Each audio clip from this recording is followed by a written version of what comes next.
बहुत समय पहले की बात है। एक किसान के घर एक बालक ने जन्म लिया, जिसके कानों में एक नीले रंग का दाग था। पंडितों ने भविष्यवाणी की कि वह लड़का बहुत ही भाग्यवान है और यह भी बताया कि 14 वर्ष की उम्र में वह लड़का एक राजकुमारी के साथ विवाह करेगा और खुद राज्य करेगा। एक दिन एक राजा शिकार खेलते खेलते उस गांव में आ गया, जिस गांव में उस बालक का जन्म हुआ था। उस गांव में वे लोग नहीं जानते थे कि वह राजा है।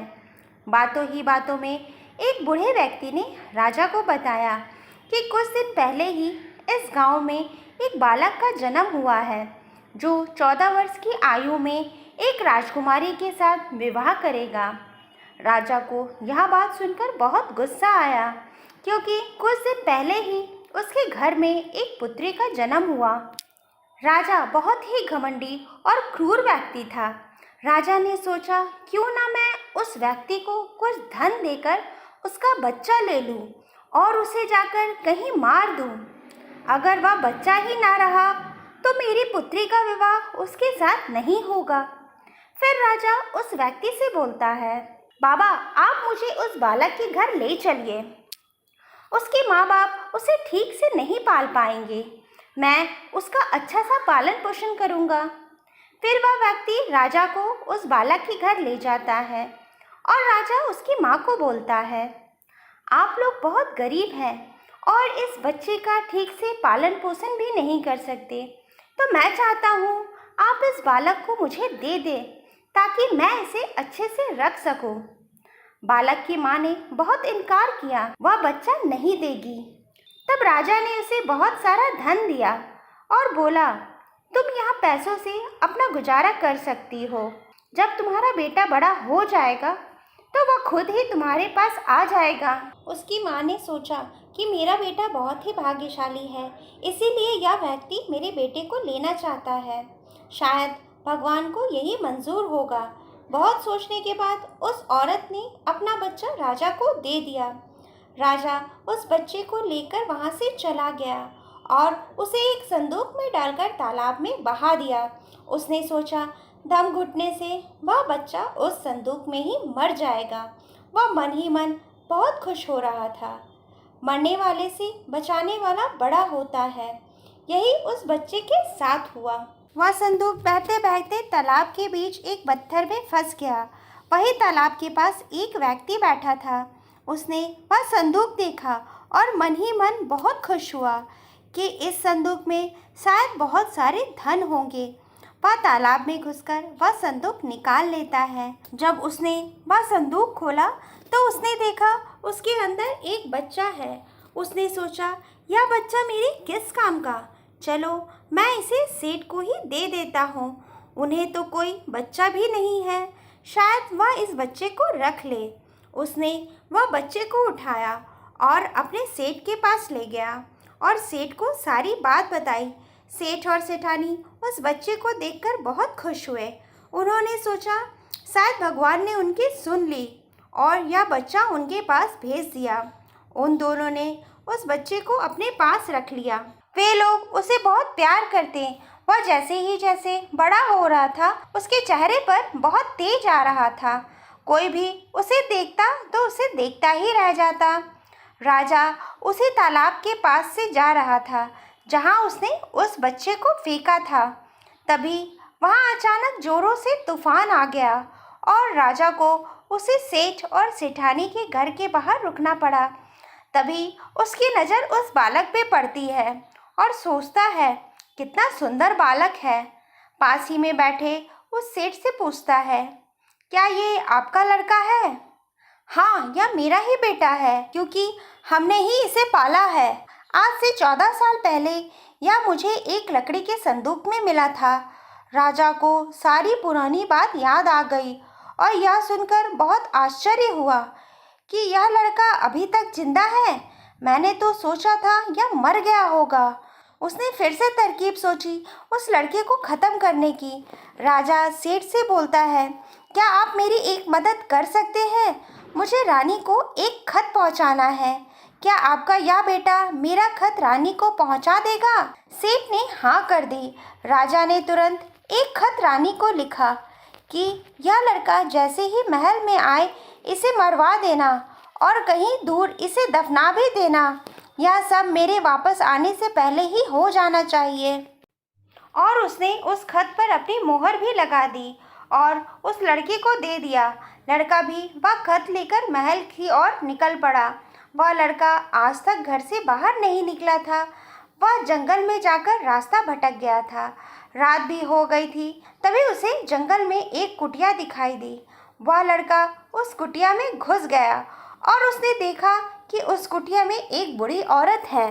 बूढ़ी औरत उस लड़के को देखकर डर गई और बोली, तू कौन है और यहाँ कैसे आ गया? मैं पास के गांव से आ रहा हूँ और यह खत मुझे रानी को देना है। मैं रास्ता भटक गया हूँ, तभी मुझे यह कुटिया दिखाई दी तो मैं यहाँ चला आया रात गुजारने के लिए। उस बूढ़ी औरत को उस लड़के पर बहुत दया आ गई, क्योंकि वह कुटिया डाकुओं के रहने का ठिकाना था और वह बूढ़ी औरत उसकी नौकरानी। उस बूढ़ी औरत को डर था कि अगर डाकू ने उसे देख लिया तो उसे यहीं मार देंगे। वह लड़का बहुत थक गया था, इसीलिए उसे जोरों से नींद भी आ रही थी। तो बुढ़िया ने उसे एक कोने में जाकर सोने को कहा। आधी रात को जब डाकू अपने घर आए तो उन्होंने देखा कि एक लड़का सो रहा है। तो उन्हें बहुत गुस्सा आया अपनी नौकरानी पर। नौकरानी ने भी सारी बात डाकू को बताई और वह खत भी डाकू को दे दिया जो उस लड़के ने दिखाया था। खत पर लगी मुहर को देखकर डाकू को कुछ शक हुआ। उसने वह चिट्ठी खोली और वह चिट्ठी पढ़ी तो डाकू को उस लड़के पर बहुत तरस आया। डाकू ने वह चिट्ठी फाड़ दी और उसने दूसरी चिट्ठी डाल दी। उसमें लिखा था कि हमारी बेटी का विवाह इस लड़के के साथ करवा देना और यह काम हमारे आने से पहले ही हो जाना चाहिए। यह लिखकर उसने उस लड़के के सामने वह खत रख दिया और सुबह होने से पहले ही वह डाकू वहाँ से निकल गए। दूसरे दिन वह लड़का महल की ओर निकल पड़ा। महल पहुंचकर उसने वह खत रानी को दे दी।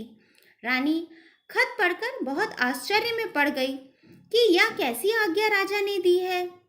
राजा यह चाहते हैं कि हम हमारी बेटी का विवाह इस अनजान लड़के के साथ कर दें, पर उस खत पर मोहर भी लगी थी, इसीलिए यह धोखा नहीं हो सकता। राजा के आने से पहले ही उसे अपनी बेटी का विवाह उस अनजान लड़के के साथ करना था।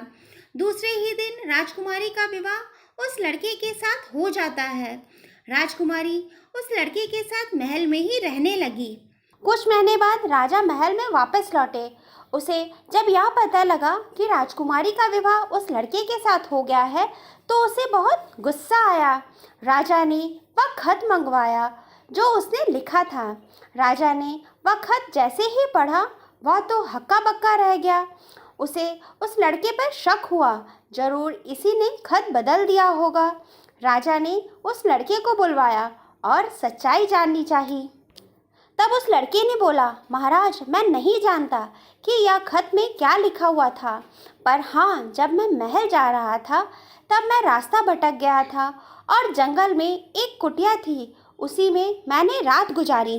राजा को उसकी बात पर विश्वास नहीं हुआ। मेरी गैर हाजिरी में तूने मेरी बेटी से शादी कर ली है, पर यह शादी को मैं तब तक नहीं मानूंगा जब तक तू मुझे शैतान के 3 सोने के बाल लाकर नहीं दोगे। जब तक तू मुझे सोने के बाल लाकर नहीं देता तब तक तू मेरी बेटी का पति नहीं बन सकता। राजा ने ऐसी शर्त इसलिए रखी थी क्योंकि उसने सोचा था वह 3 सोने के बाल ढूंढते ढूंढते कहीं मर जाएगा। उस लड़के ने वह शर्त मान ली, क्योंकि अगर वह राजा की शर्त नहीं मानता तो उसे फांसी पर चढ़ा दिया जाता। इसलिए उसने सोचा क्यों न मैं प्रयास करके देख लूँ, शायद सोने के बाल मिल ही जाए। दूसरे दिन वह लड़का सोने के बाल ढूंढने के लिए निकल पड़ा। चलते चलते वह दूसरे राज्य में पहुंच गया। वहां बड़ा सा गेट था जहां पहरेदार खड़े थे। पहरेदार ने पूछा, यहाँ तुम क्यों आए हो? क्या तुम सब कुछ समझते और जानते हो? अगर तुम सब कुछ जानते हो तो मुझे एक बात बताओ। आगे एक कुआं है, पहले उसमें मीठा पानी निकलता था, अब उसमें पानी नहीं निकलता, वह सूख गया है। ऐसा क्यों? अभी तुम सब्र करो, जब मैं अपना काम खत्म करके वापस आऊँगा तब मैं तुम्हें अवश्य उत्तर दूंगा। इतना कहकर वह गेट से निकलकर आगे चला गया। फिर वह दूसरे शहर में पहुंचा। वहां भी गेट पर एक सिपाही पहरादारी कर रहा था। उस सिपाही ने भी उस लड़के से सवाल पूछा। पास ही में एक सेब का पेड़ है, पहले उसमें सोने के सेब लगते थे, अब उसमें पत्तियां भी नहीं लगती, वह सूख गया है। ऐसा क्यों? थोड़ा इंतज़ार करो, जब मैं वापस आऊँगा तो मैं तुम्हें उत्तर अवश्य दूंगा। इतना कहकर वह आगे चलने लगा। चलते चलते वह तीसरे शहर की सीमा पर पहुंचा। वहां एक बड़ी सी नदी थी जिसमें एक छोटा सा नाव था। उस पर एक नाविक बैठा था। तब नाविक बोलता है, तुम यहाँ क्यों आए हो और यहाँ के बारे में क्या जानते और समझते हो? मैं सब कुछ जानता और समझता हूँ। अगर तुम सब कुछ जानते और समझते हो तो मेरे सवाल का उत्तर दो। मुझे आने जाने से कब छुटकारा मिलेगा? जब मैं वापस आऊँगा तब तुम्हें जरूर उत्तर दूंगा, पर पहले तुम मुझे नदी पार करा दो। फिर नाविक ने उसे अपनी नाव में बैठाकर नदी पार करवा दी। नाव से उतरने के बाद वह आगे बढ़ने लगा। काफ़ी दूर चलने के बाद उसे एक घर मिला जहाँ एक बूढ़ी औरत बैठी हुई थी। वह उस घर में चला गया। तभी उस औरत ने पूछा, अरे बच्चे, तुम कौन हो और यहाँ क्यों आए हो? तुम्हें नहीं पता कि यह एक शैतान का घर है? मैं ठीक जगह पर आया हूँ माताजी, बस आप मेरी सहायता कर दीजिए। मुझे 3 शैतान के सोने के बाल चाहिए, नहीं तो मेरी पत्नी मुझे वापस नहीं मिलेगी। बेटा, या तो तुम्हारी बहुत बड़ी मांग है या पूरी नहीं हो सकती। अगर शैतान घर आ गया और उसने तुम्हें देख लिया तो वह तुम्हें कच्चा ही चबा जाएगा। इसीलिए मुझे तेरी रक्षा करनी पड़ेगी। माताजी, मुझे 3 सवालों के उत्तर भी चाहिए। पहला सवाल, एक कुआं जिसमें पहले शरबत निकलता था, अब वह क्यों सूख गया है? दूसरा सवाल, एक सेब का पेड़ जिस पर पहले सोने के सेब लगते थे, अब उसमें पत्ते भी नहीं होते, वह पेड़ क्यों सूख गया है? तीसरा सवाल, एक नाविक क्यों हमेशा इधर से उधर भटकता रहता है, उसे इससे कब छुटकारा मिलेगा? तीनों बहुत कठिन सवाल है। इन सवालों के जवाब भी उस शैतान से मिल सकते हैं। मैं तेरे लिए यह कोशिश भी जरूर करूँगी। अब तू जाकर कहीं छुप जा। उस बूढ़ी औरत ने उस लड़के को कीड़ा बना दिया और उसे अपने कपड़ों में छुपा लिया।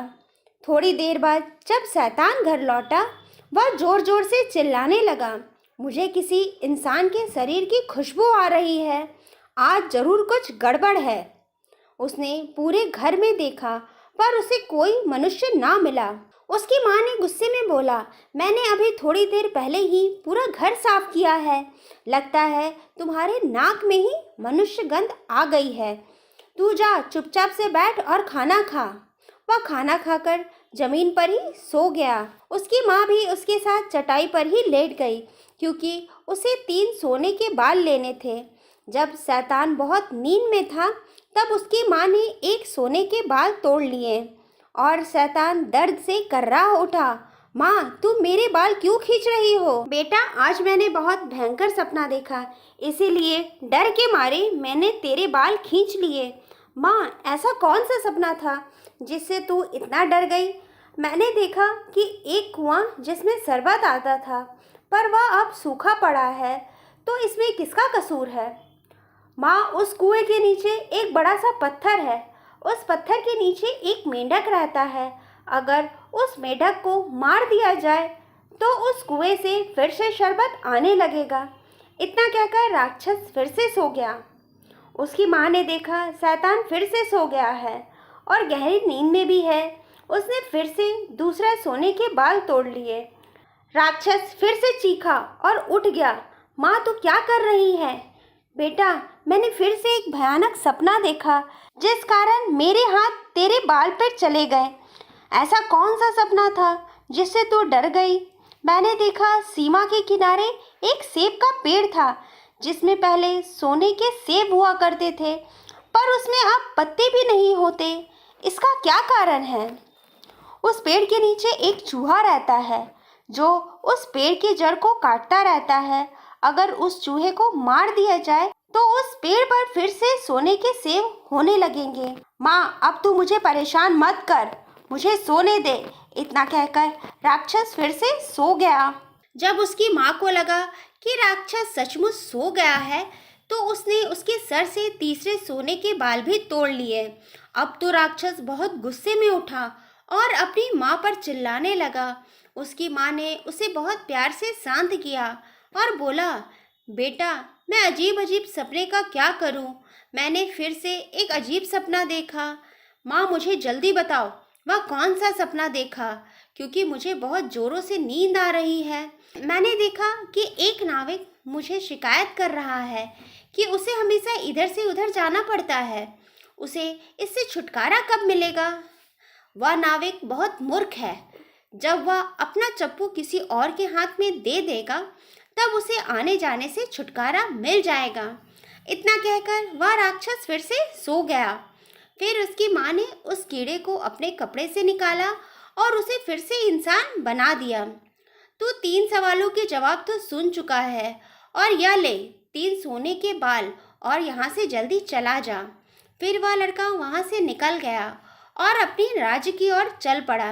रास्ते में उसे फिर से वह नाविक मिला। नाविक ने उसे दूसरी तरफ उतार दिया और लड़का बोला, तुम यह चप्पू अपना किसी और को दे देना, तभी तुम्हें आने जाने से छुटकारा मिलेगा। आगे बढ़ा तो रास्ते में उसे सिपाही मिले। लड़के ने उसके प्रश्न का उत्तर दिया तो सिपाही ने खुश होकर उसे बहुत सारा धन दिया।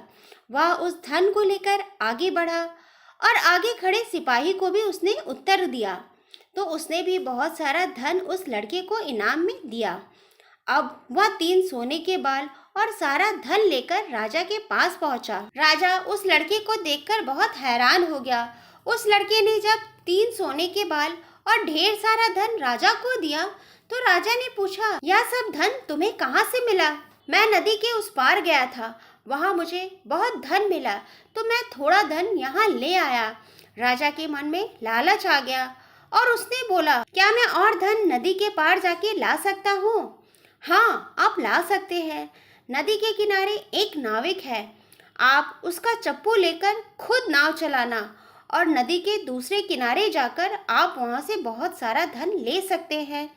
लालची राजा यह सुनकर नदी की ओर निकल पड़ा। उसने देखा सच में एक नाविक बैठा है। उसने उस नाविक से चप्पू लेकर खुद नाव चलाने लगा। अब नाविक को छुटकारा मिल गया रोज आने जाने से, और उस राजा को इधर से उधर जाने की सजा मिली। तो दोस्तों, कहानी अच्छी लगी तो लाइक करना ना भूलें, और ऐसे ही कहानी देखने के लिए हमारे चैनल को सब्सक्राइब करना ना भूलें। राधे राधे।